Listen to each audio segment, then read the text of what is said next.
Saludos. ¿Desde qué parte del mundo nos ves? Cuéntanoslo en los comentarios. Nos encantará saberlo. Además, puedes apoyarnos gratuitamente dando me gusta y suscribiéndote al canal. En la Tierra del Sol naciente, detrás de las puertas del trono del crisantemo, el destino de la dinastía más antigua del mundo no siempre ha dependido de los emperadores, sino de las mujeres que les dieron la vida. Hoy exploramos las historias ocultas de las emperatrices y consortes de Japón, mujeres cuyo poder, sacrificio y tragedias personales forjaron un imperio. Desde antiguas matriarcas hasta figuras modernas atrapadas por un protocolo implacable, descubriremos cómo el trono, en incontables ocasiones, dependía enteramente de una madre. En los albores de la historia japonesa, donde el mito y la realidad se entrelazan, emerge una figura monumental, la emperatriz Jingu. Su leyenda, narrada en las crónicas del Kojiki y el Nihon Shoki, establece un arquetipo fundamental para el poder femenino en el trono de crisantemo. No fue una simple consorte, fue una líder, una chamanesa y una estratega militar cuyo destino se unió inseparablemente al de la nación. La historia cuenta que, tras la repentina muerte de su esposo, el emperador Chuai, Jingu recibió un oráculo divino. Los kami le ordenaron abandonar los planes de su marido de atacar a una tribu local y, en su lugar, dirigir sus fuerzas hacia una tierra prometida de tesoros al oeste, en la península de Corea. Desafiando el escepticismo de sus ministros, Jingu asumió el control total. Realizó rituales para confirmar la voluntad divina y, en un acto de devoción y deber sin precedentes, utilizó una faja sagrada para retrasar el nacimiento de su hijo, el futuro emperador Ojin, hasta que la conquista estuviera completa. Embarazada, se embarcó al frente de su flota y se dice que los propios dioses del mar guiaron sus naves. La campaña fue un éxito milagroso, logrando la sumisión de los reinos coreanos sin derramar una sola gota de sangre. Al regresar a Japón, finalmente dio a luz a su hijo. Durante casi 70 años, gobernó como regente, consolidando el poder y sentando las bases de un imperio expandido. Jingu no fue solo una madre que aseguró el linaje. Fue la matriarca que, a través de la fe y la fuerza, demostró que el vientre que portaba al heredero también podía albergar la voluntad de los cielos y el poder para forjar un imperio. Dejando atrás el reino del mito, la era Asuka, entre los siglos VI y VIII, nos presenta a las primeras emperatrices reinantes históricamente verificadas de Japón.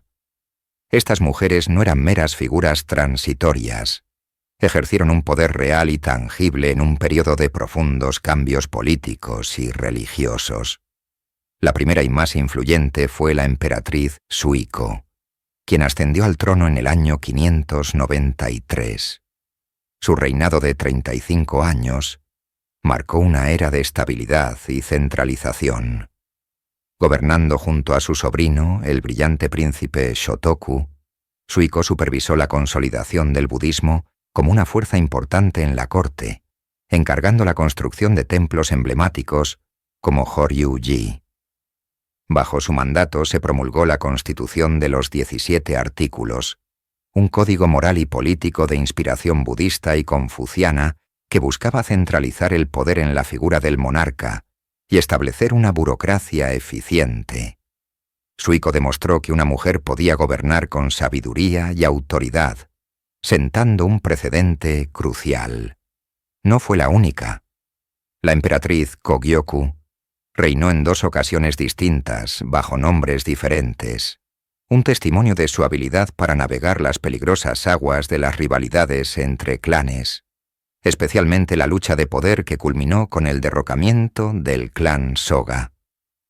Estas emperatrices de Asuka no gobernaban simplemente como madres de futuros emperadores. Eran monarcas por derecho propio. Tomaban decisiones políticas, dirigían asuntos religiosos y mantenían el equilibrio en una corte plagada de intrigas. Su existencia desafiaba la noción de que el poder era exclusivamente masculino, demostrando que, en tiempos de crisis o transición, el trono de Crisantemo podía y debía ser ocupado por una mujer. Con la llegada del período Heian, el rol de la mujer imperial experimentó una transformación radical. El poder directo ejercido por las emperatrices reinantes de la era Aesca dio paso a una nueva forma de influencia, una que era indirecta pero inmensamente poderosa. Este cambio fue orquestado por un clan, los Fujiwara. Durante siglos, esta familia aristocrática perfeccionó una estrategia de control político conocida como Sekan Shugi. El método era tan simple como brillante: casar a sus hijas con los emperadores. El objetivo no era el amor ni la alianza, sino la descendencia. La principal función de una emperatriz consorte Fujiwara era producir un heredero varón. Una vez que este niño nacía, su abuelo Fujiwara forzaba la abdicación del emperador reinante y se instalaba a sí mismo como regente o sessho del joven emperador. Cuando el niño emperador alcanzaba la mayoría de edad, el regente simplemente cambiaba su título a Kanpaku, o consejero principal, manteniendo su control férreo sobre el poder. En este sistema, la mujer se convertía en el recipiente del poder del clan. Su cuerpo era el campo de batalla político, y su capacidad para concebir un varón determinaba el destino de su familia y del imperio. Estas mujeres vivían vidas de lujo y aislamiento dentro del dairi, el palacio interior, rodeadas de damas de compañía pero sometidas a una presión psicológica inmensa. El éxito de su padre, hermanos y todo su linaje dependía de su vientre.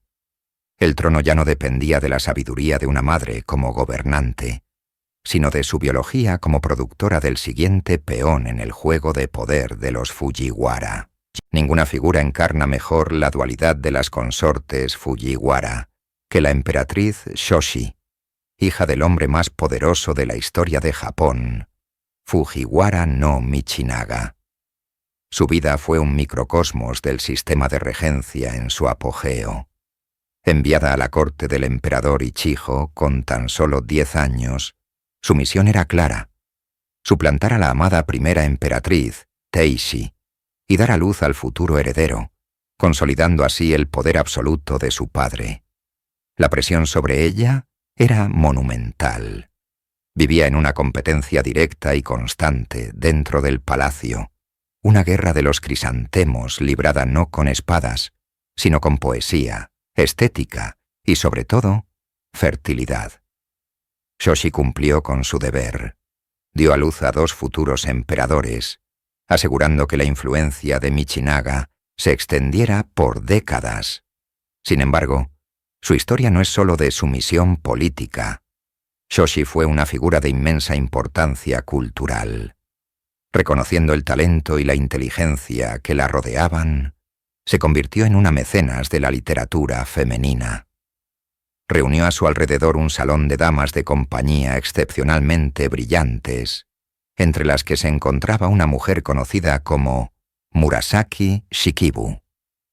Fue bajo el patrocinio y el aliento de la emperatriz Shoshi que Murasaki escribió su obra maestra, La historia de Genji, considerada la primera novela del mundo. De este modo, aunque Shoshi fue un instrumento en la ambición de su padre, también fue la catalizadora de una explosión cultural sin precedentes. Su corte no solo produjo herederos para el trono, sino que también dio a luz a una de las obras literarias más importantes de la humanidad. Su legado demuestra cómo estas mujeres, atrapadas en una jaula dorada, encontraron formas de ejercer una influencia que trascendió la política y definió una era. Durante más de 250 años, el poder real en Japón no residió en el trono del crisantemo, sino en el castillo del Shogun, en Edo. Los emperadores y su corte en Kioto vivían en una jaula dorada, despojados de autoridad política y militar, pero aún imbuidos de una inmensa autoridad divina y simbólica. En este delicado equilibrio, la supervivencia de la línea imperial, la dinastía ininterrumpida más antigua del mundo, recayó casi por completo sobre los hombros de las mujeres. Mientras el shogun gobernaba, el emperador reinaba en teoría, y para que ese reinado continuara, debía haber un heredero. Las emperatrices consortes, las concubinas imperiales y las princesas se convirtieron en las piezas centrales de una estrategia de supervivencia dinástica. Sus matrimonios eran cuidadosamente orquestados por el shogunato, a menudo para vincular a la corte imperial con las poderosas familias guerreras, asegurando así la lealtad y el control. La vida de estas mujeres estaba regida por un único y abrumador deber: concebir un heredero varón. El fracaso en esta tarea podía significar el ostracismo o ser reemplazada. Cada embarazo era un evento de estado, cada nacimiento una apuesta por el futuro. En los silenciosos y vigilados pasillos del palacio de Kioto, lejos de los campos de batalla y las intrigas políticas de Edo, se libraba una batalla biológica y silenciosa. Estas mujeres, anónimas en su mayoría para la historia, no empuñaban espadas ni dictaban edictos, pero a través de sus cuerpos aseguraron que la llama divina de la descendencia de Amaterasu nunca se extinguiera, manteniendo viva la línea que un día reclamaría su poder. En 1762, el trono del Crisantemo enfrentó una crisis. El emperador Momozono murió repentinamente a la edad de 21 años, dejando como heredero a su hijo, el príncipe Hidehito, de tan solo 5. Para evitar la inestabilidad de una regencia prolongada o una lucha de poder bajo el control del shogunato, se tomó una decisión histórica. La hermana mayor del difunto emperador, la princesa Toshiko, ascendió al trono como emperatriz Go Sakuramachi. Se convirtió así en la 8ª y hasta la fecha última mujer en gobernar Japón como monarca por derecho propio. Su reinado no fue de poder político. Esa autoridad seguía firmemente en manos del shogun en Edo. En cambio, su papel fue el de una guardiana, una regente de facto cuya principal misión era preservar el trono para su joven sobrino. Go Sakuramachi era una mujer de gran cultura e intelecto, reconocida por su talento en la poesía waka y la caligrafía. Su corte se convirtió en un centro de renacimiento cultural, preservando las artes y tradiciones clásicas en una era dominada por la cultura samurái. Su vida personal fue un completo sacrificio al deber imperial. Nunca se casó ni tuvo hijos, dedicando su existencia a la estabilidad de la línea sucesoria. Durante sus 9 años de reinado, preparó el camino para su sobrino, asegurando una transición pacífica cuando éste alcanzó la mayoría de edad y se convirtió en el emperador Go-Momozono en 1771. La emperatriz Go Sakuramachi representa el capítulo final de una larga tradición de soberanas. Una mujer que gobernó no con la espada, sino con el pincel y un inquebrantable sentido del deber, asegurando el futuro de su linaje. El año 1868 marcó un cataclismo en la historia de Japón. El shogunato fue derrocado y el poder fue restaurado al joven emperador Meiji, quien se convirtió en el símbolo de una nación que se abría al mundo a una velocidad vertiginosa. En esta nueva era, la figura de la emperatriz no podía permanecer oculta tras los muros del palacio. La esposa del emperador Meiji, la emperatriz Shoken, se convirtió en la primera consorte imperial en tener un papel público visible y activo. Fue una revolucionaria silenciosa. Abandonó las complejas capas del Junihitoe por los vestidos de estilo victoriano, presentando una imagen de modernidad y sofisticación a las delegaciones extranjeras. Su papel trascendió lo ceremonial, se convirtió en una figura de compasión nacional.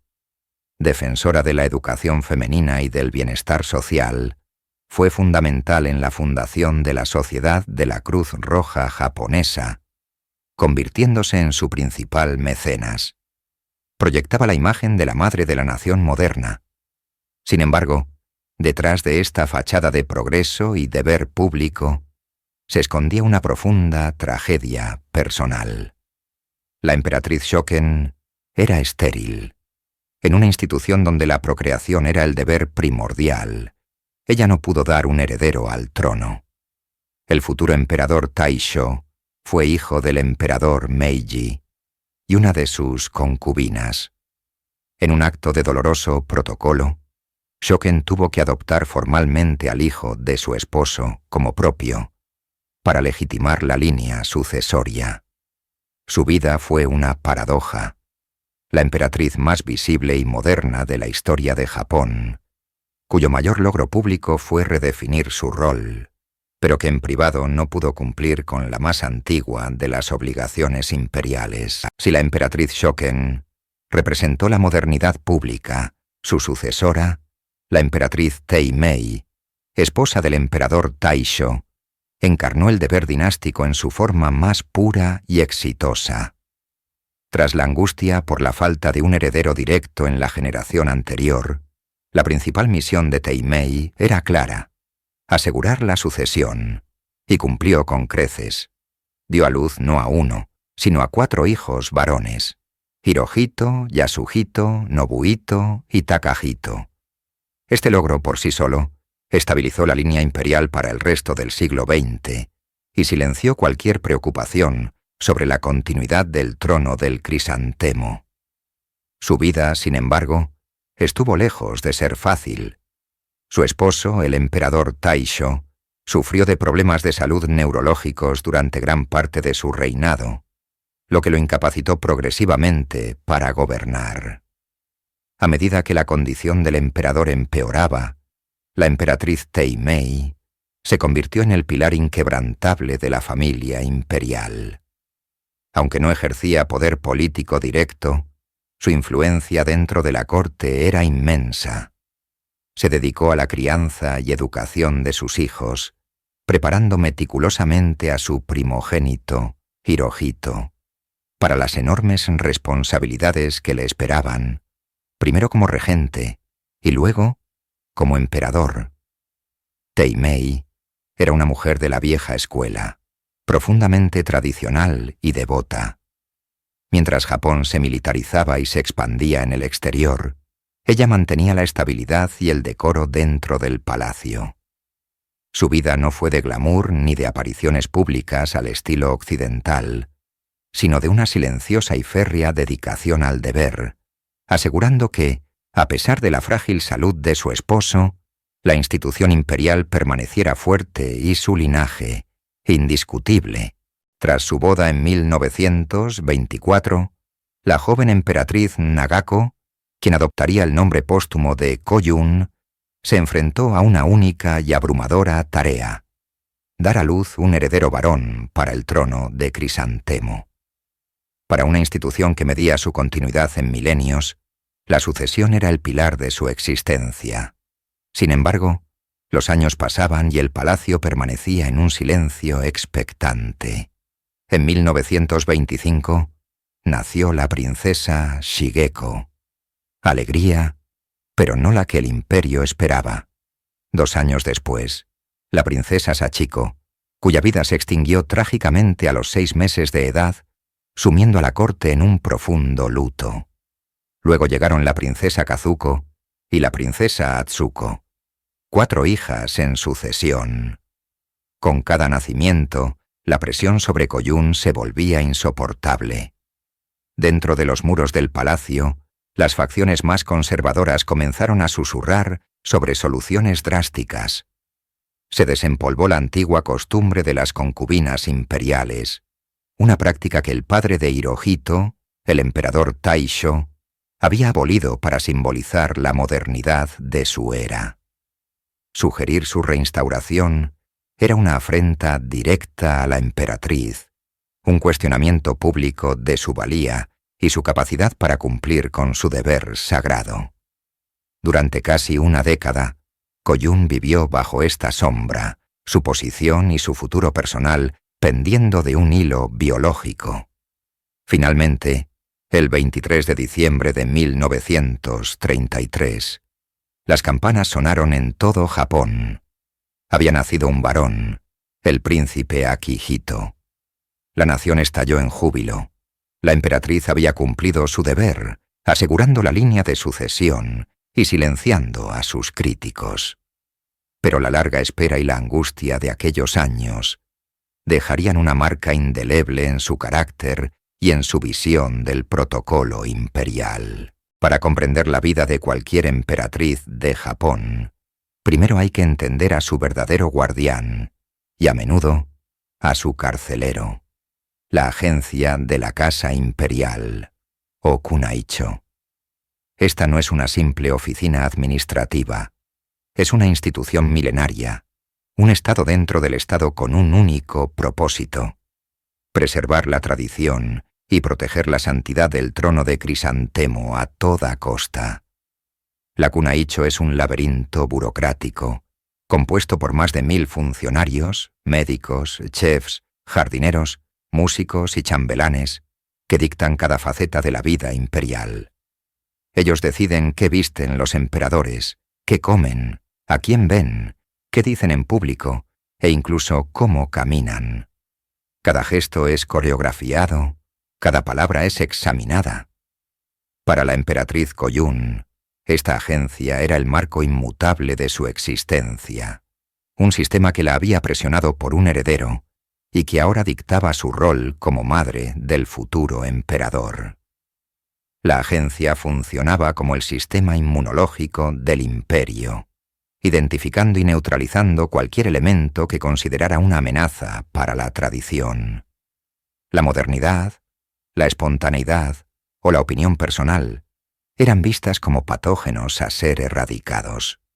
Sus funcionarios, a menudo descendientes de antiguas familias nobles, eran los sumos sacerdotes de un protocolo arcano, y su poder era absoluto. Controlaban el acceso a la familia imperial, filtrando su contacto con el mundo exterior y moldeando su imagen pública. Cualquier mujer que entrara en esta jaula dorada no solo se casaba con un hombre, sino que se sometía a la voluntad férrea de la Kunaicho. Sería esta institución, más que cualquier individuo, la que se convertiría en el principal antagonista en la vida de la futura princesa, que se atrevería a desafiar sus normas. A finales de la década de 1950, Japón, una nación que se levantaba de las cenizas de la guerra, se enamoró de un cuento de hadas moderno. El príncipe heredero Akihito, hijo de Hirohito y Koyun, había elegido a su futura esposa, pero ella no era una princesa de sangre azul ni una hija de la antigua aristocracia Kazoku, el único vivero del que se habían escogido consortes imperiales durante siglos. Su nombre era Michiko Shoda, la brillante y educada hija de un rico industrial. Se conocieron en una cancha de tenis, y la prensa bautizó su noviazgo como el romance de la cancha de tenis, un símbolo de un nuevo Japón más democrático y abierto. Para el público, Michiko representaba la esperanza y el futuro. Era hermosa, inteligente y, lo más importante, era una de ellos. Su boda en 1959 fue un evento nacional sin precedentes, seguido por millones en televisión. Sin embargo, detrás de la fachada de celebración, los muros del palacio se mostraban gélidos. La elección de Akihito fue una ruptura radical con la tradición, y la agencia de la Casa Imperial la recibió con hostilidad apenas disimulada. Para los tradicionalistas, incluido un sector de la propia familia imperial y, según se rumoreaba, la propia emperatriz Koyun, La sangre de Michiko no era lo suficientemente pura para mezclarse con la descendencia de la diosa Amaterasu. Michiko no solo era una plebeya, era el símbolo de un cambio que la vieja guardia no estaba dispuesta a aceptar. Desde el momento en que cruzó el umbral del palacio, fue sometida a un escrutinio implacable. Su educación, su forma de vestir, su manera de hablar, todo era juzgado y criticado. El cuento de hadas había terminado. Su verdadera prueba acababa de comenzar. El idilio público de la princesa Michiko pronto dio paso a una dura realidad privada. La agencia de la Casa Imperial, junto con la prensa sensacionalista que alimentaba, inició una campaña de críticas constantes. Cada uno de sus movimientos era analizado y a menudo condenado. Si hablaba en público antes que su marido, era impertinente. Si mostraba afecto por sus hijos, era indigna. Su decisión más revolucionaria fue la de criar a sus propios hijos, rompiendo con la tradición centenaria de que los niños imperiales fueran separados de sus padres y criados por chambelanes y nodrizas en residencias aparte. Construyó una cocina en su palacio para poder prepararles comida ella misma. Un acto simple y maternal que fue visto por la corte como una afrenta intolerable a la tradición. La presión era incesante y provenía de todas partes. De los funcionarios de la Kunaicho, de los medios de comunicación, e incluso, según informes, de su propia suegra, la emperatriz Koyun, quien veía las innovaciones de Michiko como una falta de respeto al modo de vida imperial. Atrapada en un entorno que la rechazaba y sin nadie en quien confiar, la salud de Michiko comenzó a deteriorarse. En 1963, tras sufrir un aborto y en medio de una profunda depresión, colapsó. El resultado fue una afonía psicogénica. Perdió la capacidad de hablar. Durante 7 meses, la voz de la princesa se apagó por completo. Su silencio fue un símbolo desgarrador de su situación. La mujer que representaba un nuevo Japón había sido literalmente silenciada por las fuerzas de la tradición. Fue un grito mudo contra la opresión del protocolo, una manifestación física del inmenso peso que se le había impuesto. Aunque finalmente recuperó la voz, la batalla de Michiko por su propia identidad dentro de la jaula dorada estaba lejos de terminar. La llegada de Michiko Shoda, una plebeya, al Palacio Imperial no solo rompió con la tradición matrimonial, sino que también inició una revolución silenciosa pero profunda en la crianza de los herederos al trono del crisantemo. Durante siglos, la norma dictaba que los niños imperiales fueran separados de sus padres al nacer, entregados al cuidado de chambelanes, nodrizas y tutores en residencias apartadas. El contacto con sus padres era formal y esporádico. La emperatriz Nagako, su suegra, apenas había visto a su propio hijo, Akihito, durante sus primeros años. Michiko se negó a aceptar este destino para sus hijos. Con una determinación inquebrantable, insistió en criar a sus vástagos ella misma dentro del Palacio Togu.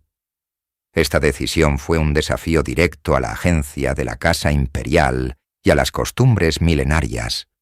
Ella misma amamantó al príncipe heredero Naruhito, un acto impensable para una emperatriz. Creó una pequeña cocina en sus aposentos, la cocina Kinkin, para preparar personalmente la comida de sus hijos, empacando sus almuerzos para la escuela.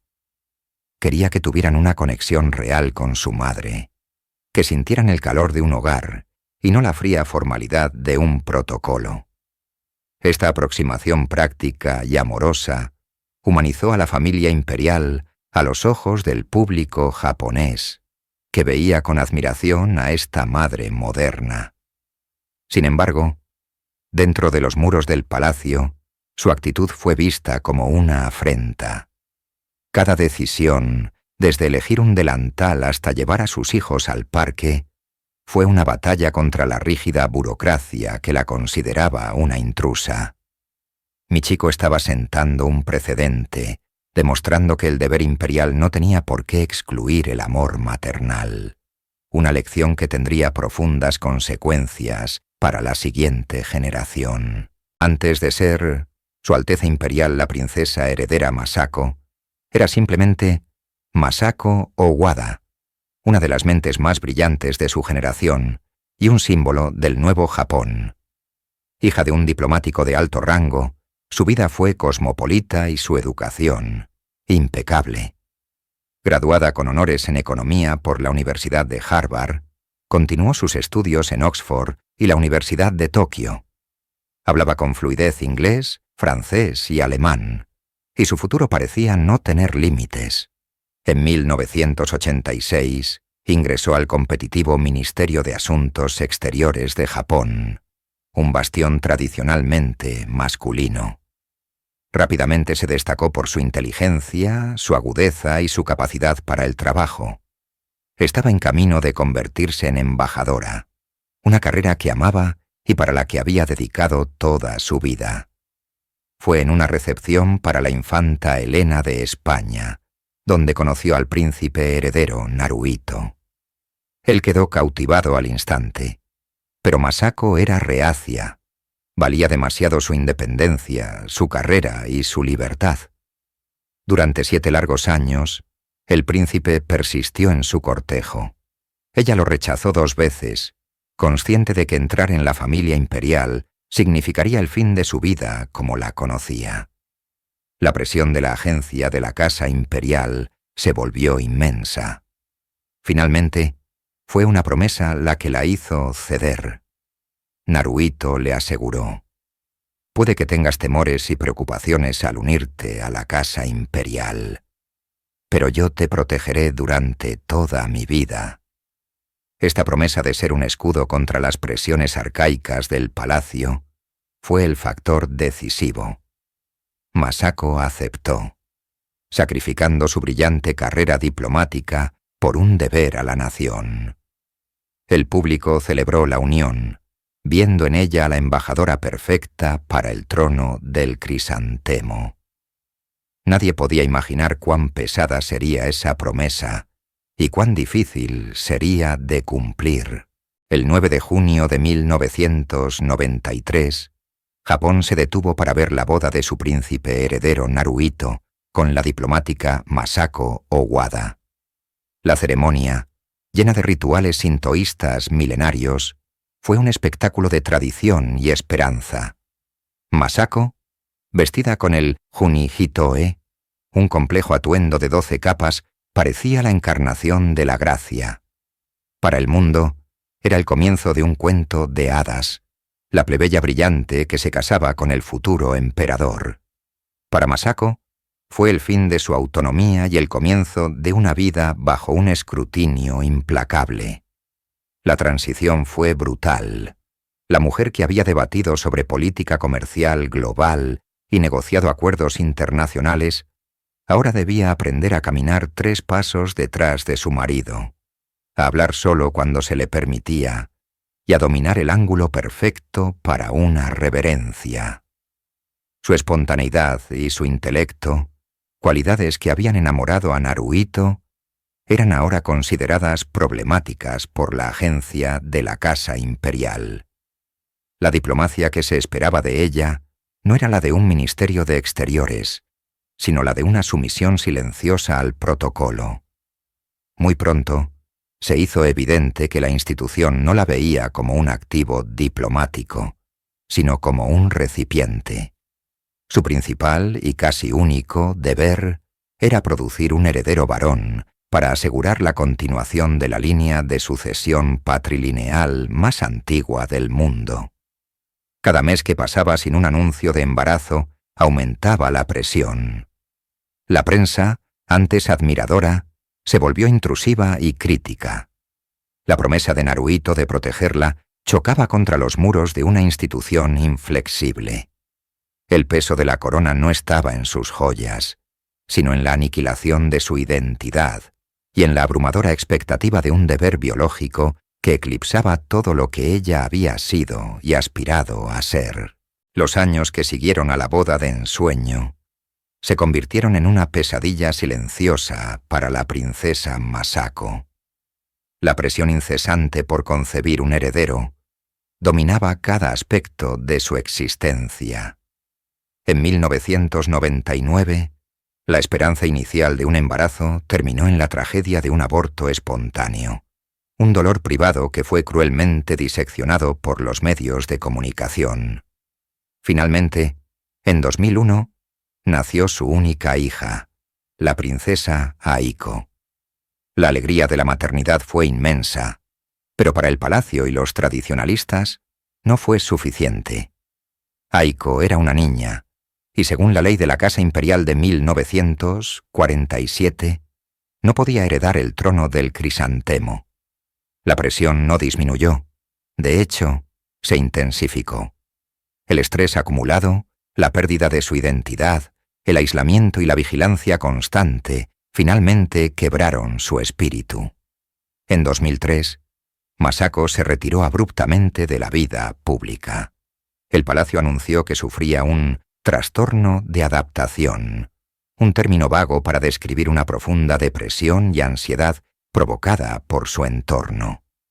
Durante casi una década, la brillante diplomática desapareció, convirtiéndose en la princesa triste, una figura fantasmal vista en raras ocasiones.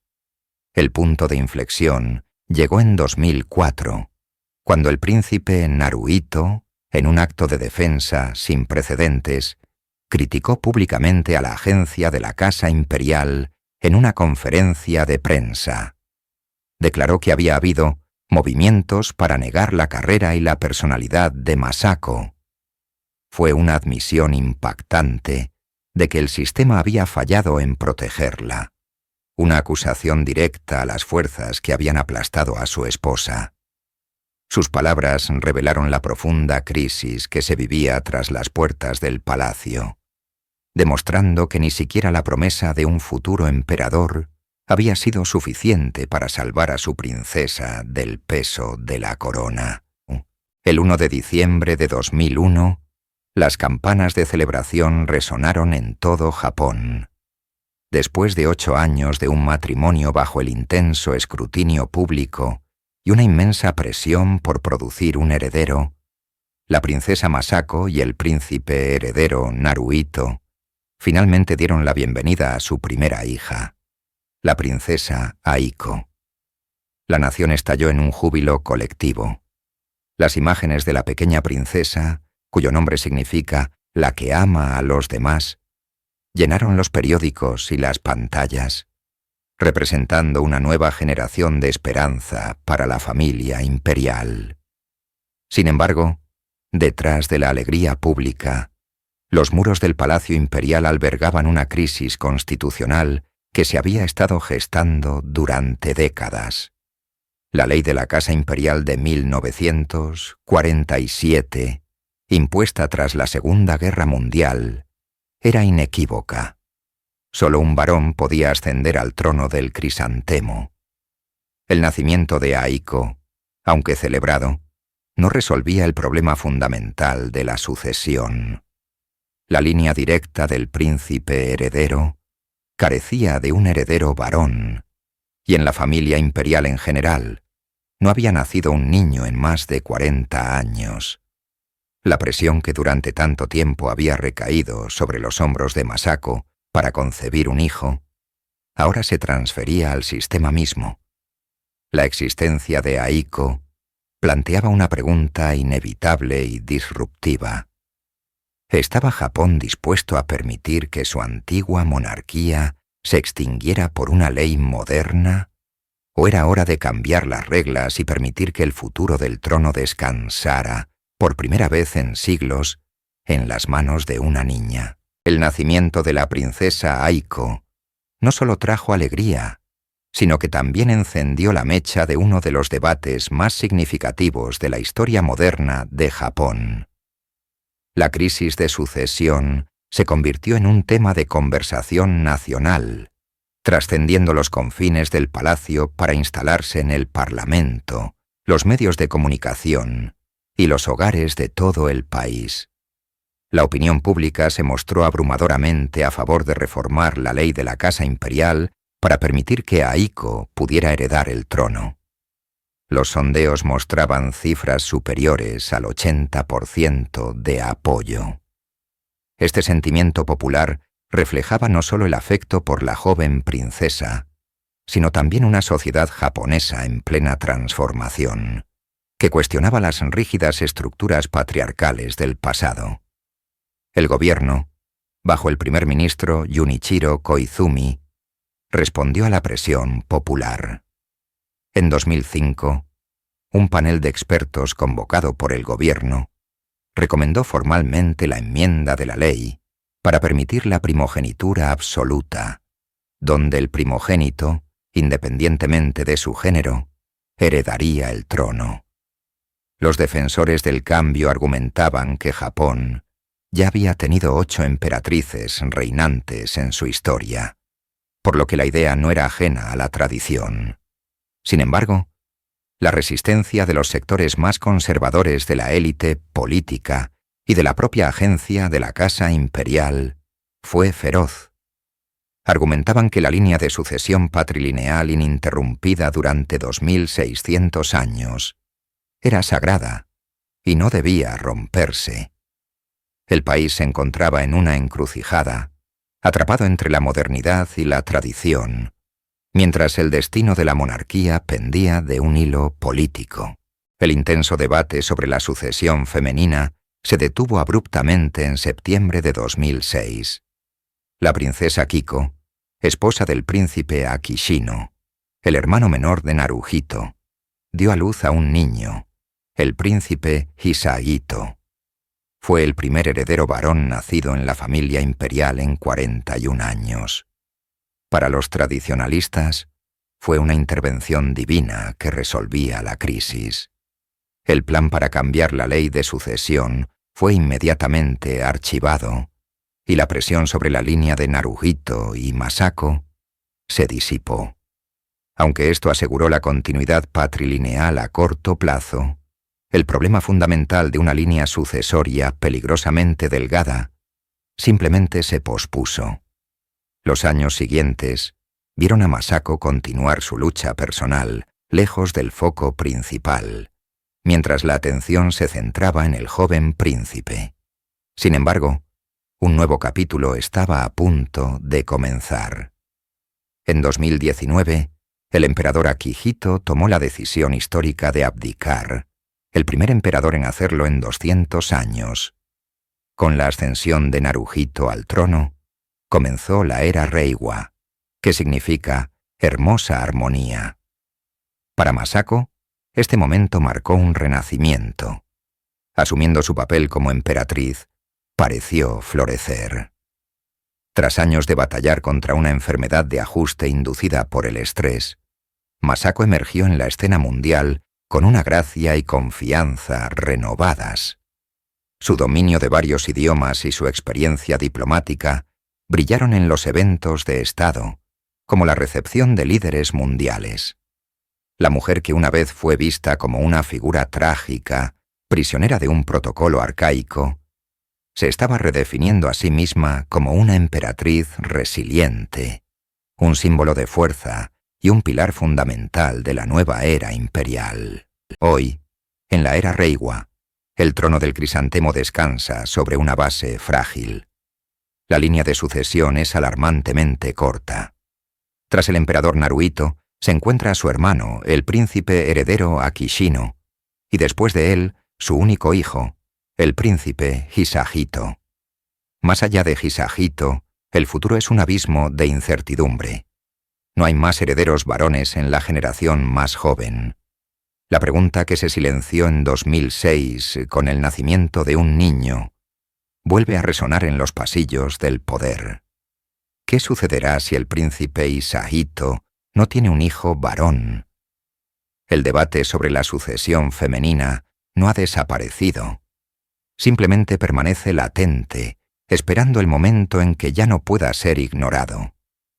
Mientras tanto, el legado de las mujeres imperiales ha transformado irrevocablemente la institución. La emperatriz emérita Michiko rompió moldes al criar a sus propios hijos, humanizando una monarquía distante. La emperatriz Masako, a través de su lucha y su posterior resurgimiento, ha puesto de manifiesto el inmenso coste personal del deber imperial, ganándose la empatía del pueblo.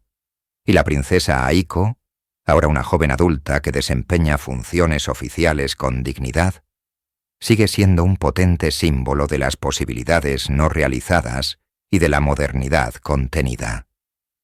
El futuro del trono no solo depende de la genética, sino también del legado de estas mujeres. Su fortaleza, su sacrificio y su influencia han redefinido lo que significa ser parte de la familia imperial. El trono del crisantemo se enfrenta a un futuro incierto, donde la supervivencia de la monarquía más antigua del mundo podría, una vez más, depender no solo del nacimiento de un hijo, sino de la voluntad de aceptar a una hija como soberana.